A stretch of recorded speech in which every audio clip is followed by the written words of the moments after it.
Hi, this is Brent from Mindful Music Therapies, and today we're going to be looking at a little bit more Tim Minchin.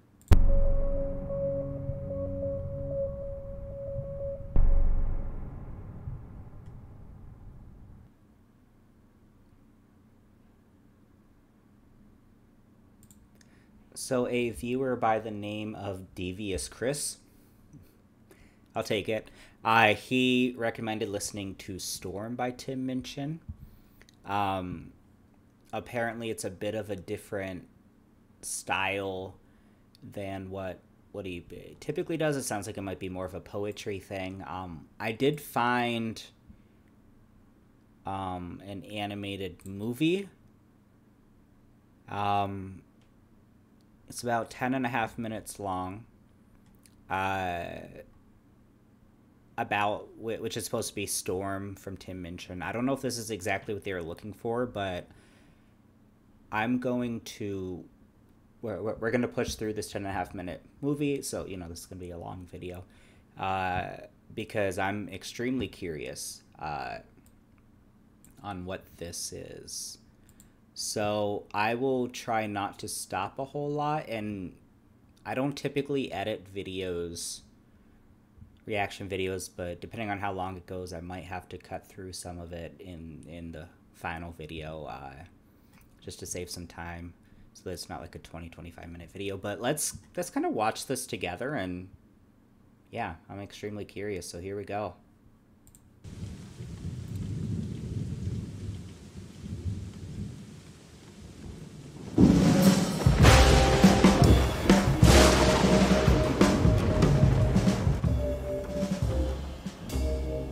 Inner North London, top floor flat, all white walls, white carpet, white cat, rice paper partitions, modern art and ambition. The host's a physician, bright bloke, has his own practice, his girlfriend's an actress, an old mate of ours from home, and they're always great fun, so to dinner we've come.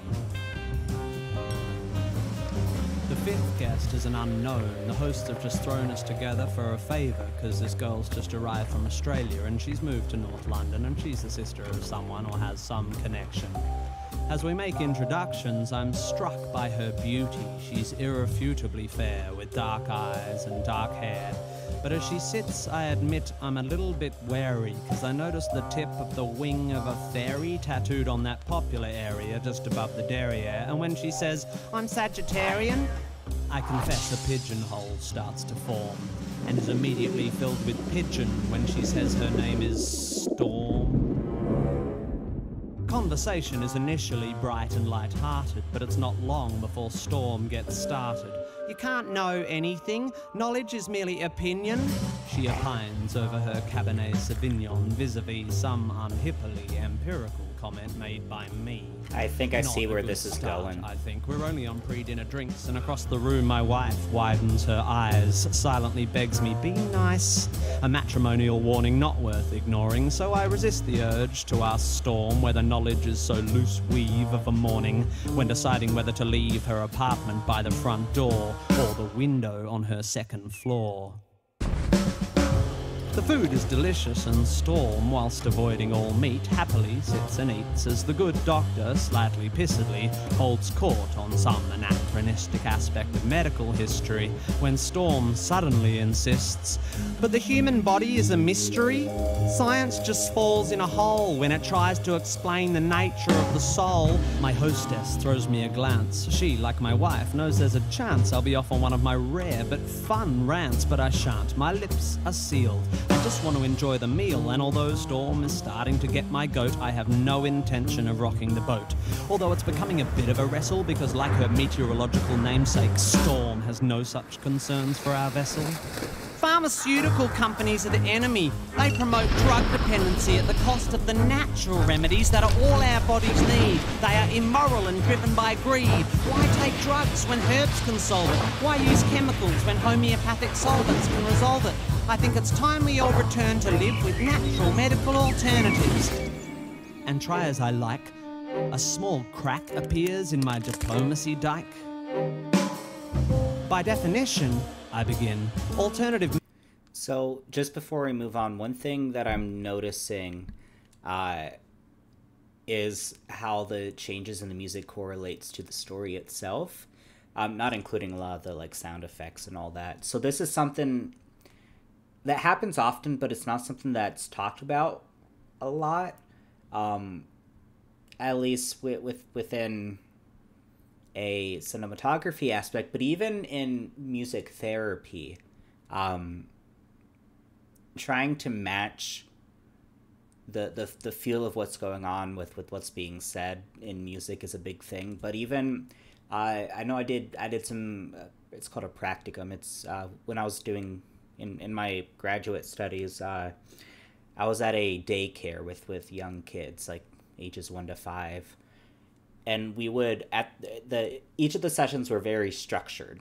Like this would happen, this would happen, this would happen, and before the goodbye song at the end, we would do a story. And one thing my supervisor would really encourage is, it's one thing to read a book over top of music. It's another thing to really practice and to structure that music in the book in a way that makes sense, making the music fit and the changes happen as the words happen, the scenes happen. That's what it's reminding me of quite a bit. And that was a bit tough because we would have to find kind of pre-recorded music to go over top of it that just happened to match the cadence, happened to match the story. But yeah, it's kind of giving me flashbacks of that, and that was a fun time. So yeah, I like this so far. I like where it's going. So let's see a bit about alternative medicine. Small crack appears in my diplomacy dike. By definition, I begin, alternative medicine, I continue, has either not been proved to work or been proved not to work. Do you know what they call alternative medicine that's been proved to work? Medicine. So you don't believe in any natural remedies? On the contrary, Storm, actually, before I came to tea, I took a remedy derived from the bark of a willow tree, a painkiller that's virtually side effect free. It's got a weird name. Darling, what was it again? Masprin? Basprin? Oh yes, aspirin, which I paid about $1 for down at the local drugstore. The debate briefly abates as my hosts collect plates, but when they return with desserts, Storm pertly asserts, Shakespeare said it first. There are more things in heaven and earth than exist in your philosophy. Science is just how we're trained to look at reality. It doesn't explain love or spirituality. How does science explain psychics, auras, the afterlife, the power of prayer? I'm becoming aware that I'm staring. I'm like a rabbit suddenly trapped in the blinding headlights of vacuous crap. Maybe it's the Hamlet she just misquaffed, or the 5th glass of wine I just quaffed, but my diplomacy dike groans, and the arsehole held back by its stones can be held back no more. Look, Storm, sorry, I don't mean to bore you, but there's no such thing as an aura. Reading auras is like reading minds, or tea leaves, or star signs, or meridian lines. These people aren't plying a skill. They're either lying or mentally ill. Same goes for people who claim they can hear God's demands, or spiritual healers who think they've got magic hands. Well, so let's talk a little bit about that. It sounds like he's pulling a lot into that spirituality in a backwards way. So it's interesting when we think about mental health and mental illness, because it's all very culturally relevant. That's why, psychopathology used to be called abnormal psychology, because a big part of it is how it relates to the culture you're within, like talking to God, or stuff like that. Hearing voices in our culture may be seen as maybe some sort of schizophrenia, some sort of paranoia, psychosis. Depending on how in depth it goes, it could be positive symptoms from schizophrenia, as opposed to some other cultures or countries that may be someone who's a religious leader, that may be a shaman, that might be a healer. So how we kind of decide, because a lot of the stuff really takes a Western view, American, European, a very Westernized view in terms of what mental health looks like and what's considered to be normal or abnormal. So just something to think about. I definitely love where this is going, and I love the story so far. people aren't plying a skill, they're either lying or mentally ill. Same goes for people who claim they can hear God's demands, or spiritual healers who think they've got magic hands. By the way, why do we think it's okay for people to pretend they can talk to the dead? Isn't that totally fucked in the head? Lying to some crying woman whose child has died and telling you you're in touch with the other side? I think that's fundamentally sick. Do we need to clarify here that there's no such thing as a psychic? What are we fucking to? Do we actually think that Horton... And I'm not saying I disagree with what he's saying, by the way. I'm just adding in some cultural relevance within as something to think about, because there is a lot of unfortunate people taking advantage of other people in very unfortunate situations. That's a problem, for sure. Clarify here that there's no such thing as a psychic? What are we fucking to? Do we actually think that Horton heard a who? Do we still believe that Santa brings us gifts? That Michael Jackson didn't have facelifts? Are we still so stunned by circus tricks that we think the dead would want to talk to pricks like John Edward? Storm, to her credit, despite my derision, keeps firing off cliches with startling precision, like a sniper using bollocks for ammunition. You're so sure of your position, but you're just closed-minded. I think you'll find that your faith in science and tests is just as blind as the faith of any fundamentalist. Wow, that's a good point. Let me think for a bit. Oh, wait, my mistake. That's absolute bullshit. Science adjusts its views based on what's observed. Faith is the denial of observations so that belief can be preserved. If you show me that, say, homeopathy works, then I will change my mind. I will spin on a fucking dime. I'll be as embarrassed as hell, yet I will run through the streets yelling, "It's a miracle! Take physics and bin it! Water has memory, and whilst its memory of a long-lost drop of onion juice seems infinite, it somehow forgets all the poo it's had in it. You show me that it works, and how it works, and when I've recovered from the shock, I will take a compass and carve fancy that on the side of my cock." Everyone's just staring now, but I'm pretty pissed and I've dug this far down, so I figure in for a penny, in for a pound. Life is full of mysteries, yeah, but there are answers out there and they won't be found by people sitting around looking serious and saying, "Isn't life mysterious? Let's sit here and hope. Let's call up the fucking Pope. Let's go watch Oprah interview Deepak Chopra." If you want to watch telly, you should watch Scooby-Doo. That show was so cool because every time there was a church with a ghoul or a ghost in a school, they looked beneath the mask. And what was inside? The fucking janitor or the dude who ran the water slide. Because throughout history, every mystery ever solved has turned out to be not magic. Does the idea that there might be knowledge frighten you? Does the idea that one afternoon on Wikipedia might enlighten you frighten you? Does the notion that there might not be a supernatural so blow your hippie noodle that you'd rather just stand in the fog of your inability to Google? Isn't this enough? Just this world? Just this?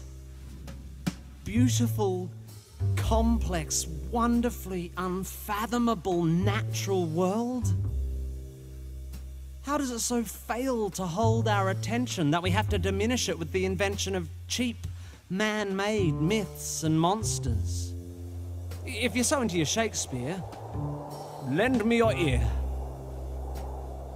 To gild refined gold, to paint the lily, to throw perfume on the violet, is just fucking silly.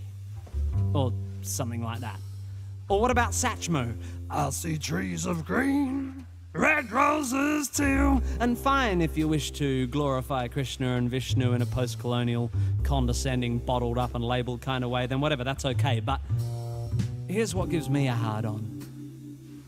I am a tiny, insignificant, ignorant bit of carbon. I have one life, and it is short and unimportant.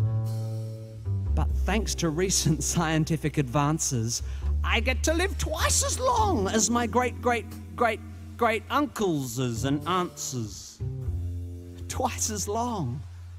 to live this life of mine, twice as long to love this wife of mine, twice as many years of friends and wine, of sharing curries and getting shitty at good-looking hippies with fairies on their spines and butterflies on their titties.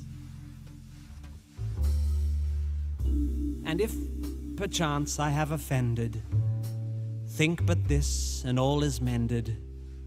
We'd as well be 10 minutes back in time for all the chance you'll change your mind.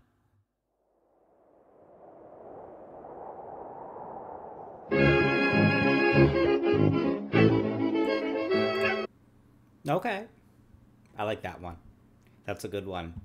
Yeah, I mean, he does bring up a lot of good points, but I'm a big science first, give me proof type of person myself. You know, I'm especially within the field of psychology. It's tough with, you know, a lot of people want a lot of that quantitative. They want those numbers. But experiences can't always be put down into numbers. That qualitative can be just as important, and just as justifiable, as long as how the research is being completed is, you know, as valid and reliable as it possibly can be, which can be tough, because it's tough to replicate people and experiences. But yeah, I mean, this is a good one. I like that one. So if you guys have any others similar to this one that he's done, just let me know. And yeah, I mean, we'll close it up for now. I don't want the video to be too long.